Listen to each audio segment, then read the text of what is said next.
Hey Riverside, I'm your host, Gabriella Madrigal, and we've got a great show for you today. From the latest city updates to a preview of this year's Tamale Festival, plus what's new in Riverside sports, it's all happening right here on Inside Riverside.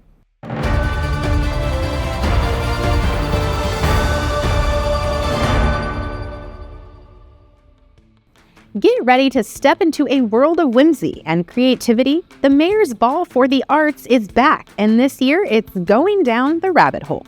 Hosted by the Riverside Arts Council, this year's event is inspired by Tim Burton's Alice in Wonderland, and guests are encouraged to come in costume as their favorite character.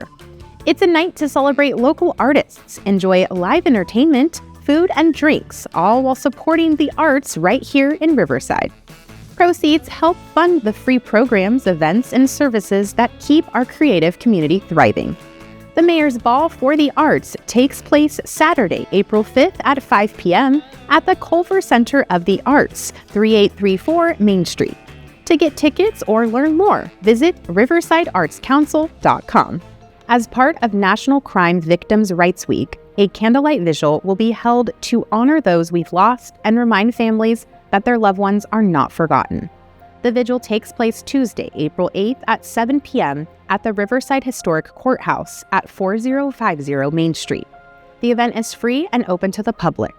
For more information, visit rivcoda.org. Keep up with the latest on Riverside TV with the Watch Riverside website.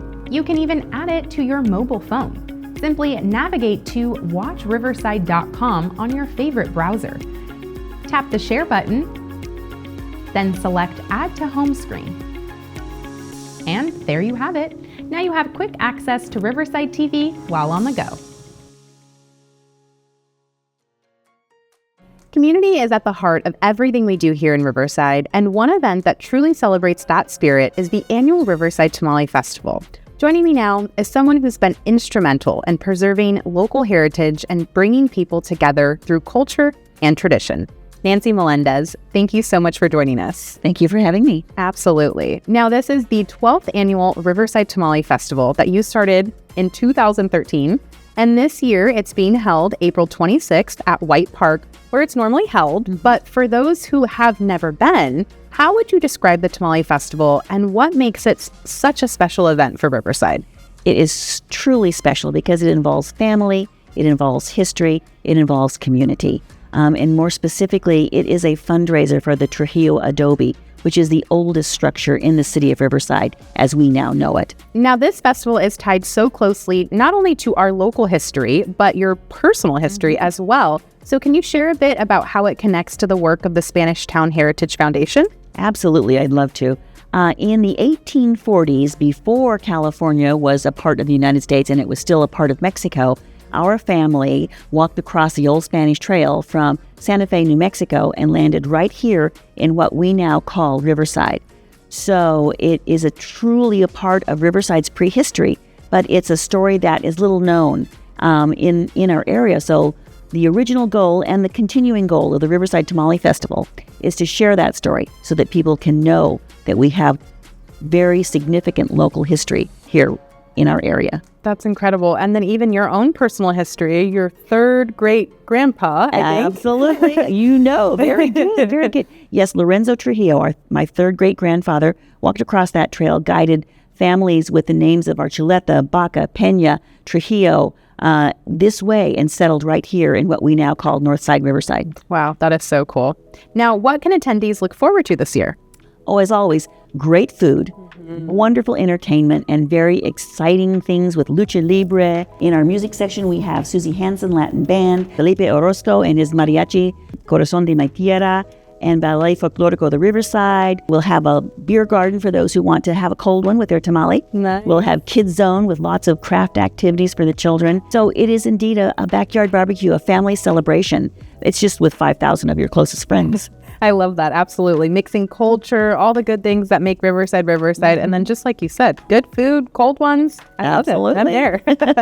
Now, for folks who, want to get involved, how can they get involved? Oh, well, as easy as this. First, you have to come to the festival, and you can purchase tickets at www.rivtamalefest.com. Go on the website and check it out, and also the link there to buy tickets.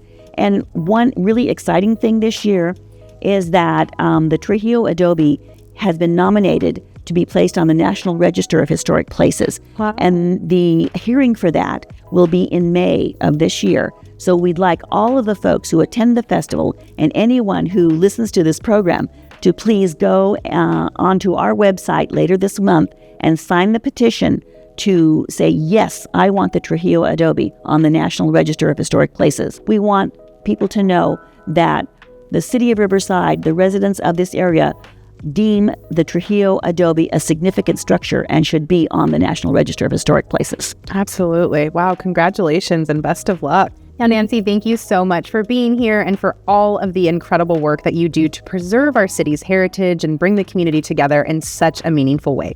Thank you so much. It's my pleasure. Absolutely. And I'll see you soon at the Tamale Festival. You betcha. I'll see everyone at the festival, I hope. Yes.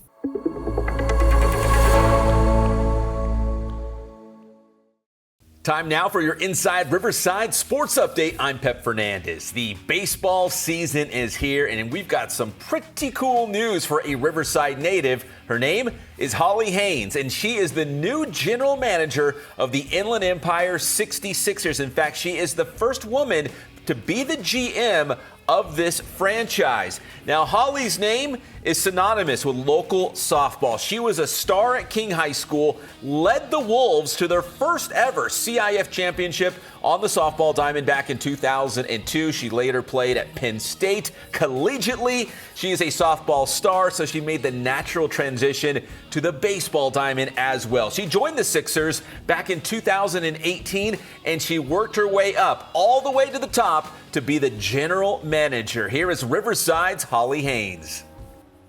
So I don't know if you rewind 10 years ago, is this like your dream job? Do you just live and breathe baseball? Do you love just being at the ballpark every night? Yeah, I mean, my office is at a stadium, so you can't beat it. Yeah, I mean, this is what I get to do every day. So it really is a dream job. I mean, it just combines passion and, get to do it for my work. So I can't beat it. Now, you're a former softball player, right, at King High School in Riverside? Correct. So you've spent a lot of time on the diamond, right? So I guess softball to baseball would be the natural transition. Yeah, I pretty much had a glove on coming out of the womb. So no, I started playing softball at like 7, and then pretty much have been into since then. So I never left. Did you have some pretty good teams at King High School? We did. We won CIF when I was there, so we had a pretty good team. And what year was that? Nothing but out of age. Yeah, that's 2 years ago. Yeah. No, before you started with the Sixers, right? 2004.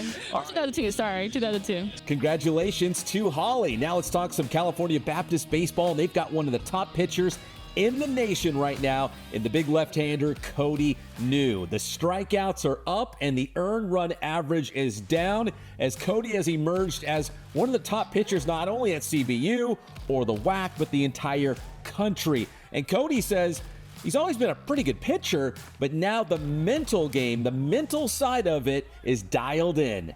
And it's always been that struggle for me. I've quit baseball 3 times growing up, and that's always been the same struggle, is just getting out of my own head and just trusting myself that I'm good enough. Just trusting yourself, doing the work, making sure that there's no one out there working harder than you, blending the mental side to the physical side. As much work as you do physically to be the best pitcher, the best hitter, there's got to be an aspect of the mental side that you have to put in that work. So I do my best to do 15 to 30 minutes every day, whether it's visualizing, thinking about it, or writing, journaling, reading books about it. There's just a lot of different ways that's underlooked to get a competitive edge from the mental side. So I think that's the biggest thing. Best of luck to Cody and the Lancers as they chase a conference title this year. And that's your Inside Riverside Sports Update. I'm Pep Fernandez.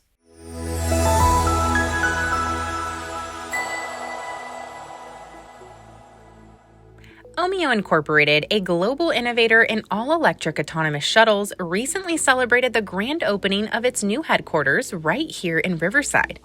The company designs and builds driverless shuttles that offer clean and efficient transportation, with Riverside now home to its U.S. operations.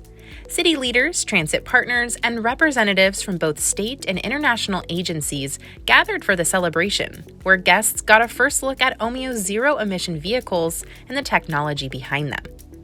As a part of a local pilot program, the shuttles will soon be rolling out with trained RTA operators on board to oversee safety, marking the early steps of integrating autonomous tech into our public transit system. It's innovation in motion and reflects exactly who we are as the city of arts and innovation.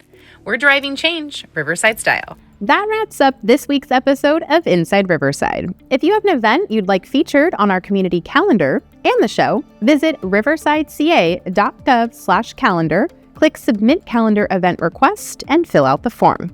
I'm Gabriella Madrigal. Thanks for tuning in. Take care, and as always, keep it local, keep it Riverside.